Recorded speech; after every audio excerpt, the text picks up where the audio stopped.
Video में भिजवा सकते हैं। आप जो है वो मुझे पता है रिकॉर्ड लिख नहीं रहे अपने पास। अच्छा, अब देखो आपके पास ये आ गया डायरेक्टली प्रोपोर्शनल। अब अगर मैं इनवर्सली प्रोपोर्शनल की बात करता हूँ, तो इनवर्सली प्रोपोर्शनल में जो होता है वो ग्राफ जो बनता है वो आपका एक तो स्ट्रेट लाइन नहीं हो सकता, मीन वो यूं हो सकता है, कर्व यूं हो सकता है। हम्म। कर्व में जो ग्राफ होता है वो इनवर्सली प्रोपोर्शनल का ग्राफ होता है आपके पास।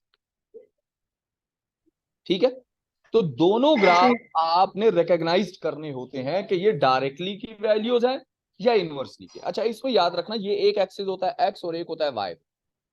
दोनों ग्राफ वो इनवर्सली हो डायरेक्टली हो, एक क्वांटिटी रिप्रेजेंट होती है एक्स एक्सिस पे और एक क्वांटिटी रिप्रेजेंट होती है वाई एक्सिस पे। अगर मुझे बनाने को कहा जाता है ना कि आप ग्राफ बनाओ, तो एक्स एक्सिस पे मैं वो क्वांटिटी रखता हूं जो फ्लोटिंग क्वांटिटी हो।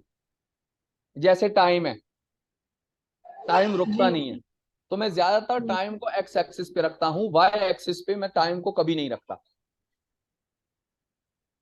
ठीक है, जैसे फिजिक्स में जी। आपने पढ़े एस टी ग्राफ, पढ़े हैं हम्म। आपने, वीटी जी। ग्राफ, ये दोनों आपने पढ़े। तो देखो टी जो है वो एक्स एक्सिस पे ही आएगा, वो कभी वाई एक्सिस पे नहीं जा सकता। तो अगर मुझे बनाने को कहा जाता है तो मैं कोशिश करता हूं कि मेरी जो वैल्यूज फ्लोटिंग में है, जो सीक्वेंस में आ रही है, वो मैं एक्स एक्सिस में रखूं, दूसरी वैल्यूज को मैं वाई एक्सिस पे रखूं। अदरवाइज अगर आप एक्स और वाई एक्सिस में रखते हो तो कोई प्रॉब्लम नहीं है, कोई भी वैल्यूज आप रख सकते हो, उसमें कोई प्रॉब्लम नहीं है।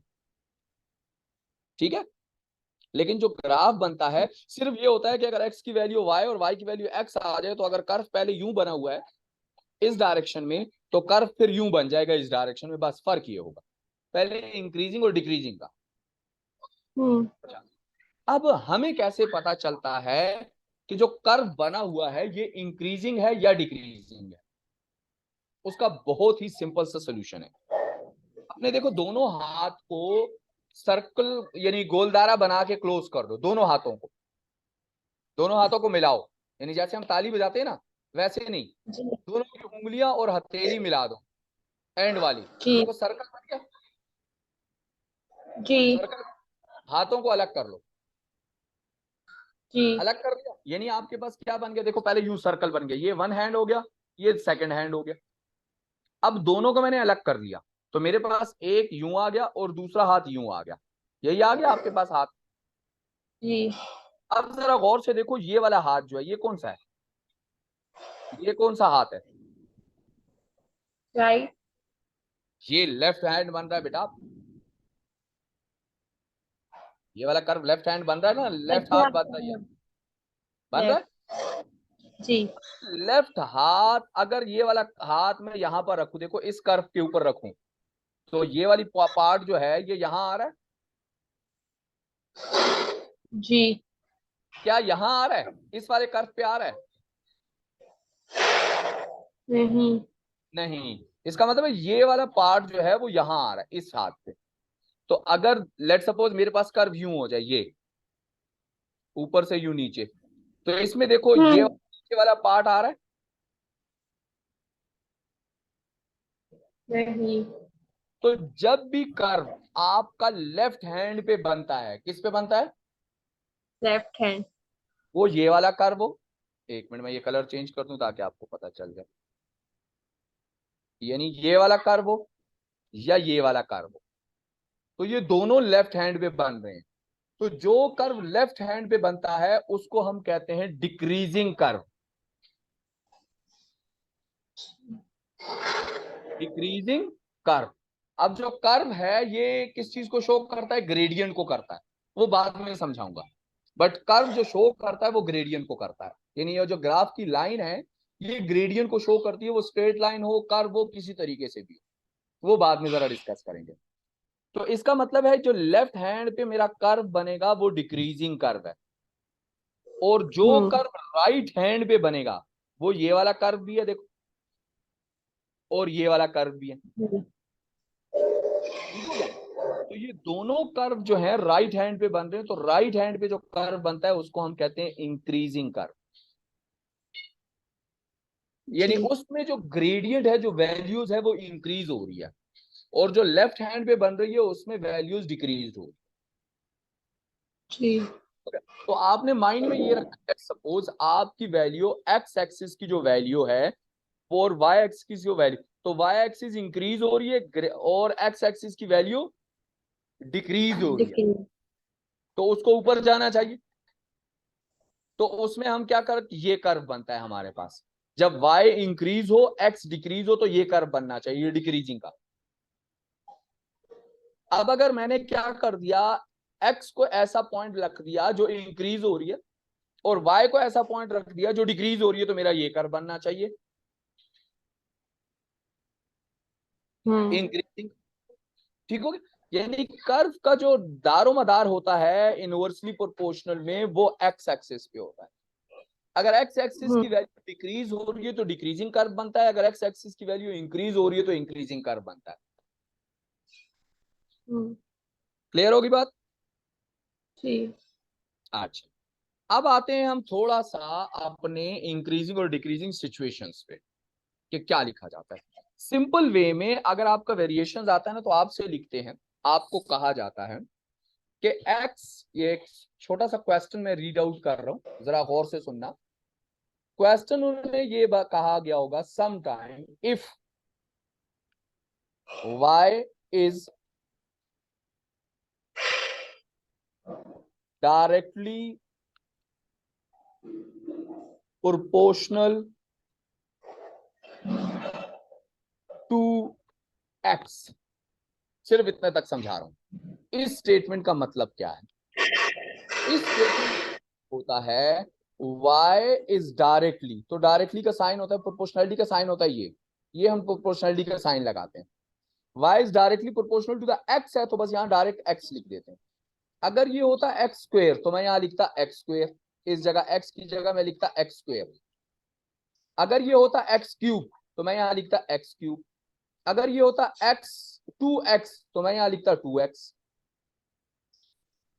यानी जो स्टेटमेंट में कहा गया होगा, मैं जब इक्वेशन बनाऊंगा तो y पहले आएगा इसके अकॉर्डिंग, इस स्टेटमेंट के अकॉर्डिंग। अगर लिखा हुआ है if y is directly proportional तो y इज डायरेक्टली प्रोपोर्शनल, जो भी यहां दी होगी वैल्यू, वो x हो, 2x हो, 3x हो, x स्क्वायर हो, x क्यूब हो, कुछ भी दिया होगा वो यहां पर आएगा आपके पास।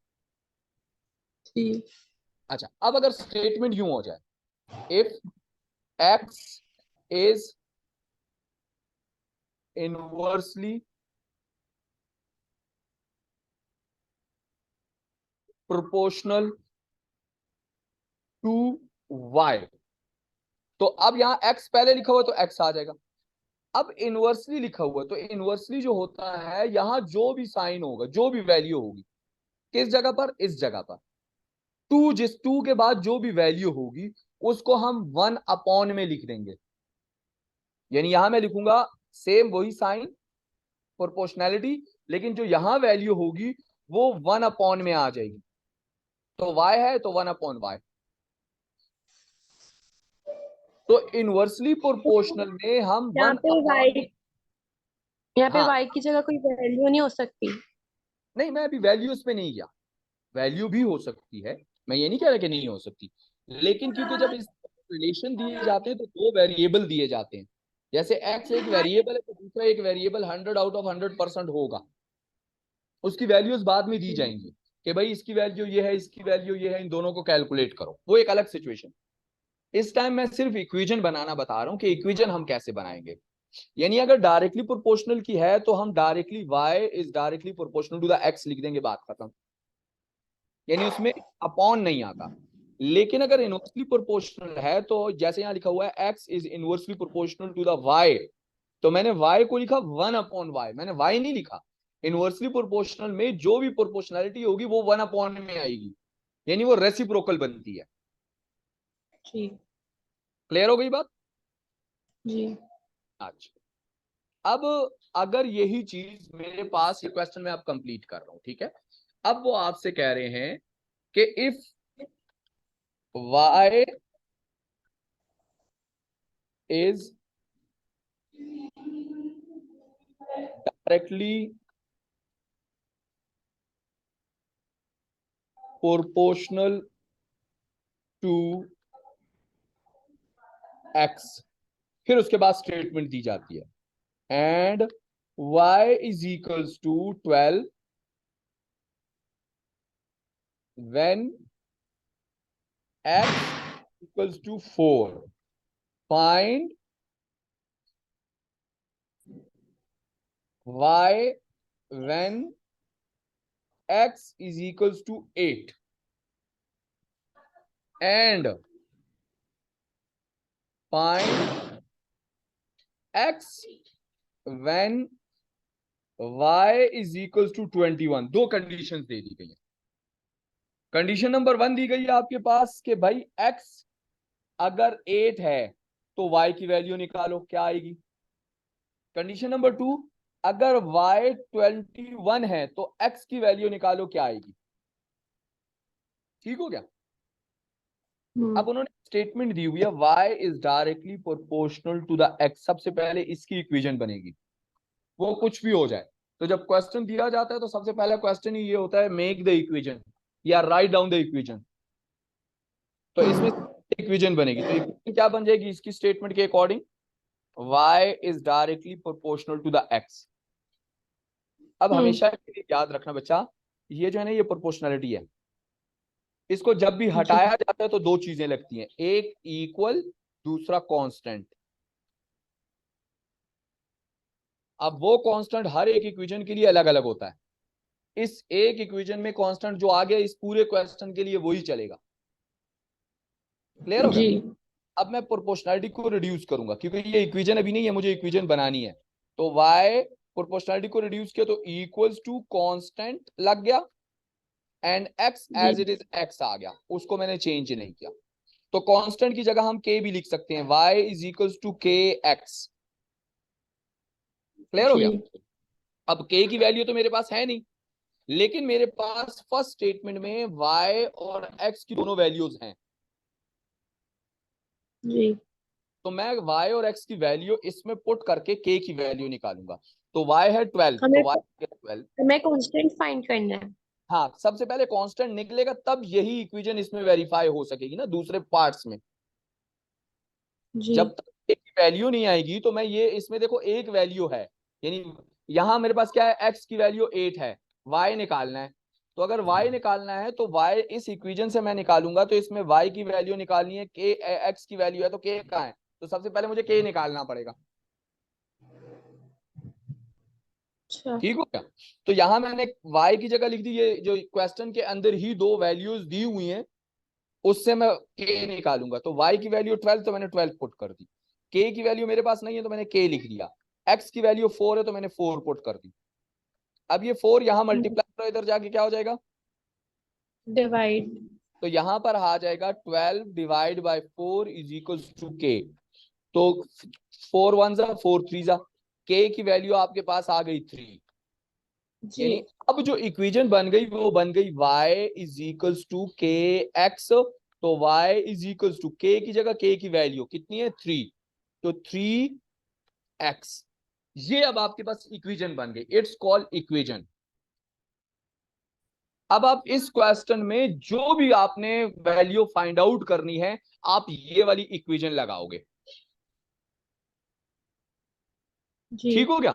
अब जैसे मुझे यहाँ 8 दिया हुआ है x, y निकालना है, तो मुझे कुछ नहीं करना, y को यहाँ y है तो जी मैंने पार्ट 1 लिया, तो y is equals to 3x। तो y की जगह y इज इक्वल्स टू 3 की जगह 3, x की जगह क्या है 8। तो मेरे पास क्या आ गया, y इज इक्वल्स टू 8 3 जा 24। ये मेरा आंसर हो गया इस क्वेश्चन का, पार्ट 1 का। अब पार्ट 2 की तरफ चलते हैं। तो पार्ट 2 में देखो क्या कह रहे हैं आपसे, पार्ट 2 में आपसे कह रहा है y is equal to 21 then find the value of x। तो सेम यही वाली equation, y is equal to 3x। अब x निकालना है, y की वैल्यू 21 है, इक्वल्स टू 3x। 3 यहां से यहां आ जाएगा तो 21 divided by 3 is equals to x। 3 1 जा 3 7 जा, तो x की वैल्यू हो गई 7। ये आपका आंसर आ गया क्वेश्चन नंबर 2 का। जी। क्लियर हो गई बात यहां तक। जी। इसकी स्नैपशॉट लेना चाहो तो ले लो बेटा अपने पास, वैसे मैं रिकॉर्डिंग कर रहा हूँ, वो रिकॉर्डिंग मेरी चैनल पे अपलोड कर लूंगा, वो देख लेना फिर। स्नैपशॉट लेना चाहो तो ले लेना अपने पास। ले लिया। ले लिया। जी। अच्छा, अब इसी तरह लेट सपोज एक और क्वेश्चन कर लेते हैं। आपको अक्सर जो है ना बेटा, इसी पार्ट में एक क्वेश्चन दे दिया जाता है। आपसे कहते हैं कि जी for example if y is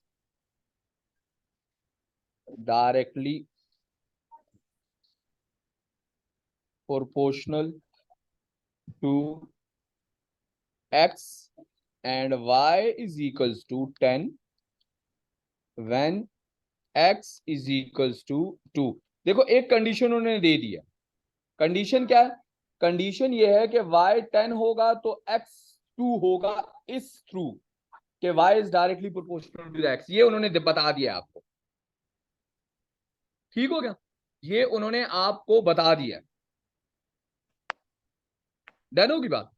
अब वो आपसे क्या कह रहे हैं? जी। आपसे पार्ट फर्स्ट में कह रहे हैं राइट एन इक्वेशन। आपसे कह रहे हैं इक्वेशन लिखो कनेक्टिंग x एंड y। ये फर्स्ट पार्ट हो गया। सेकंड पार्ट में आपसे कहेंगे कि the value, find the value of y when x equals to 10। एक स्टेटमेंट ये देगी। थर्ड नंबर पे आपसे कह रहे हैं find the value of x when y is equal to 60। अब देखो दो स्टेटमेंट, तीन स्टेटमेंट आपसे कहा। नंबर वन इक्वेशन निकालो, नंबर टू y की वैल्यू निकालो, नंबर थ्री x की वैल्यू निकालो। कुछ भी नहीं करना आपने, सेम सबसे पहले स्टेटमेंट बनानी है। स्टेटमेंट क्या आएगी? सबसे पहले स्टेटमेंट आएगी आपके पास मेरे भाई के y is directly proportional to the x। तो y is directly proportional to the x। अब आपने क्या प्रोपोर्शनलिटी हटानी है? y is equal to K X. ठीक हो गया? जी। अब के एक्स की दो वैल्यूज हैं हमारे पास, x और y की। तो y है 10, के की जगह के, x की वैल्यू है 2। 2। 2 यहां से यहां चला गया तो 10 अपॉन 2 इज इक्वल टू के। तो के की वैल्यू हो गई 5। क्लियर होगी बात? जी। अब नंबर वन सॉल्व करेंगे। नंबर वन है right an equation two connect the x and y। तो y is equal to K X. तो y इज इक्वल टू के की वैल्यू क्या है 5 और x की जगह x। ये आ गया आपका नंबर वन का आंसर। उसने कहा इक्वेशन बनाओ, मैंने इक्वेशन बना ली। जी। अब सेकंड में कह रहा है भैया, सेकंड में बात कर रहा है आपसे find the value of y। y निकालना है। अगर आपके पास x जो है वो 10 है। ठीक हो गया? हमने सिंपली यही इक्वेशन लेनी है, y is equal to 5x। अब x की वैल्यू 10 है, कुछ भी नहीं करना, x की जगह x की वैल्यू पुट कर दो। तो y is equal to 5 into 10। कितना हो गया? y is equal to 50। 50। ये आपकी आंसर हो गया क्वेश्चन नंबर 2 का।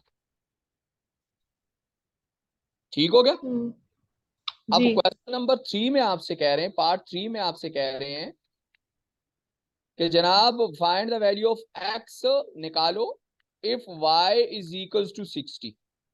अब y की वैल्यू दे, तो सेम वही इक्वेशन, ये वाली equation y is equal to 5x।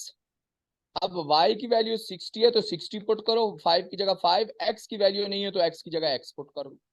5 यहां से यहां चला जाएगा तो ये हो जाएगा 60 upon 5 is equal to x। 5 one जा 5 12 जा, तो x की वैल्यू आपके पास आ गई 12।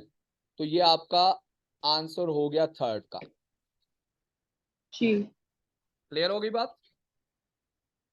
जी। इसमें कोई क्वेश्चन, कोई ऐसी चीज जो समझनी है? नहीं। क्लियर है सारा? जी। ठीक है, आज के लिए इतना काफी है बच्चा। जी।